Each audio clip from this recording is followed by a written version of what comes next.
yommus mootichi deebisee ani dhuguma isinitti hima warra hundumaa irra gad deebi'an kana keessa isa tokko ka hin godhin anaafis hin goone isaaniin jedhe. Isaan gara adaba bara baraa warra qajeelonni garuu gara jireenya bara baraa hin dhaqanii jedhe. Dubbii tana fakkeenya akka mammaasaatti fudhatamee jedhe. Kanaaf isin gaafa dheebodhina obaanye gaafa rakkoon hin baanye gaafa daaraan hin baanye tanaafi gara ibidda bara baraa ka seexanaa fi ergamoota isaatiif qophaa'etti dhaqaa isaanii jedhe. Tanaafi gaafa ati namoota tajaajiltu ana tajaajilame jedhu jiraachuu akka Maatewos 25:34 gaafa 45 dubbii jirtu irra waliin ilaalle jechuudha. Tanaafi gaafa namoota tajaajilu gaafa rakkataa gargaarru waaqa akka waan gargaarreetti waaqi fudhata malee waaqi ifii isaatiin gargaaramu gaafa namoota gargaarru akka fi gargaarameetti dubbata jechuudha. Kana jechuun gaafa namoota gargaartu waaqiin gammada jechuudha. Kanaaf kaayyoon ta'een waaqa gammachiisuu kan dandeenyu ammoo namoota tajaajiluun jechuudha. Hojii sitti kennante fudhachuun jechuudha. Hojiin nutti kennante akka nuti ifa biyya lafaati magaala gaararraati gaara gubba'aati akkuma jedhame akka nuti ifa kana ibsuu barbaada. Gaafa nuti ifa kana ibsinu ammoo inni gammada. Ifi kun ammoo wal jaalachuu dubbii dhugaa waliin dubbachuu wal jibbuu lakkisuu jechuudha. Gaafa siitana goonu waaqni gammada. Eshi bakka waaqa tajaajiltu gaafa ati namoota tajaajiltu waaqi akka waan ifii tajaajilameetti waan fudhatuuf hin gammada jechuudha. Ergaa gara warra Efesoon 6:7 irratti akkanadha. Akka waan namaaf hojjettanitti adeemte ineedha. Akka waan gooftaaf hojjettanitti gammachuudhaan hojjedha. Gaafuma nama gargaartullee ebaluu gargaaraara jechuudhaan yaada yookaan miira akkasii keessa seente adeemte inni gaafuma nama gargaartuyyuu akka waan namaaf hojjettanitti adeemte inni akka waan waaqaaf hojjettanitti gammachuudhaan hojjedha. Kana jechuun maal jechuudha? Akkuma gaafa isiniin jedhee gaafa namoota gargaarru akka waan waaqa gargaaru jirruutti gaafa namoota tajaajilu akka waan waaqa tajaajilu jirruutti malee waaqan tajaajilu waaqaaf namoota tajaajilachuu bakka waaqaa namoota tajaajilachuu. Efesoon kitaaba gara warra Efesoon barreeffame 6:7 irratti akkuma laalle yoo nama gargaartan akka waan namaaf hojjettanitti adon ta'ini akka waan waaqaaf hojjettanitti hojjedha jedha. Raaga Ermiyaas 1:5 irratti akkuma dubbatame garaa haadhaa keessatti adosi hin tolchinan si fo'adhe utuu ati hin dhalatin addaan si baasee sabaaf raajii akka taatuuf si kaase jedhe. Garaa haadhaa keessattu waaqi hojii sirra ramadee qabaachuu hojii inni sitti ramadee yookaan ammoo hojii inni sitti kenne kana gaafatu fudhatta ammoo waaqin gammadachuu. Ammaddee kana ka jedhu garaara keetii keessattuu adatiin dhalatinu sabaaf raajii akka ta'etu yookaan raagicha ta'e akka uummata tajaajiltu hojii tana si kenne hojii tana si kennuuf si fo'adhe jedhu dhagginachuu. Kanaaf nulli adon dhalatin adon lafa samaayiin darbiin hunduraayyuu karoora waaqa abbaa keessa waan jirruufi hojii nuti akka hojjennuuf gara addunyaa tana dhufne jira. Hojiin tun ammoo ifa kenna namoota hunda duratti ibsachuu. Ifi kun ammoo wangeela lallabuu, ifi kun ammoo wal jaalachuu. Kana waan bacaa itti dabaltanii ilaaluu dandeettanii wangeela Maatewos 8:15 irratti gara fixachuutti deemu jira. Wangeela Maatewos 8:15 irratti akkasidha. Inni ammoo harka ishee qabee dhagna gubaanis sunis ishee dhiibnaani kaatee isaaf ergamteera.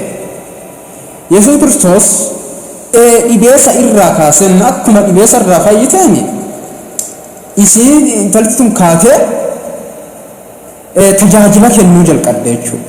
Akkuma dhibeessa irraa fayyiteen kaatee tajaajila kennuu jalqabde jechuudha. Kanaaf tola ta'ee uf uumamnee hin jirru tajaajiluuf uumamneerra hojjechuuf uumamneerra. Kanaaf hojii nutti kennamte beennee fudhannee haa hojjennuuti. Nuti akkuma kana namoota kaan gargaaruuf uumamne jechuudha. Namooti gargaaran sulle namoota kaan gargaaruuf jechuudha. Wal hidhata qaba. Ergaa gara Phexros 1:2 irratti akkasidha. Isin garuu qoomoo fo'amaadha. Luboota mana mootummaati.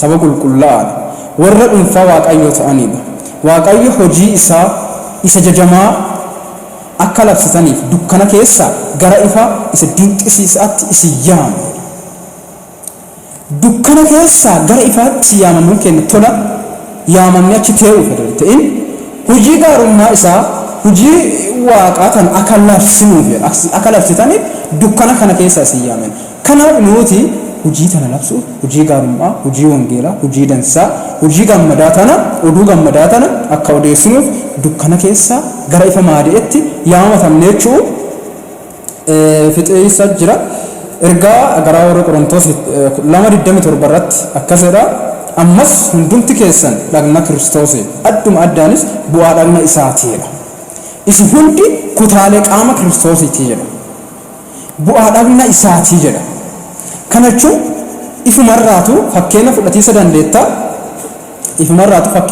dandeetta qaama keeti keessa qaamni tokko gaafa miidhame guutummaan qaama keeti gammadu kan ifeen ta'e jechuudha fakkeenyaaf haa ilti keeti jalaa waan tokko ta'ee miidhamte guutummaan qaama keeti hin dukkana jechuudha kana jechuun wamaa hin dhaggitu jechuudha miilli keeti gaafa waan tokko si jalaa ta'e dandeetta deemuu hin dandeettu kanaaf fedhii qabdu bacaa isas jalaa hin daangatte jechuudha daangaatti irratti wanti ta'a jechuudha kanaaf nuti bu'aa qaama Kiristoosiiti akkuma Qorontos 2:27 irratti jedhu nuti kutaalee qaama isaa eegiteen kutaalee qaama isaa keessa tokkochi hojii dhaabee ta'e miidhaa dhufu tilmaamuu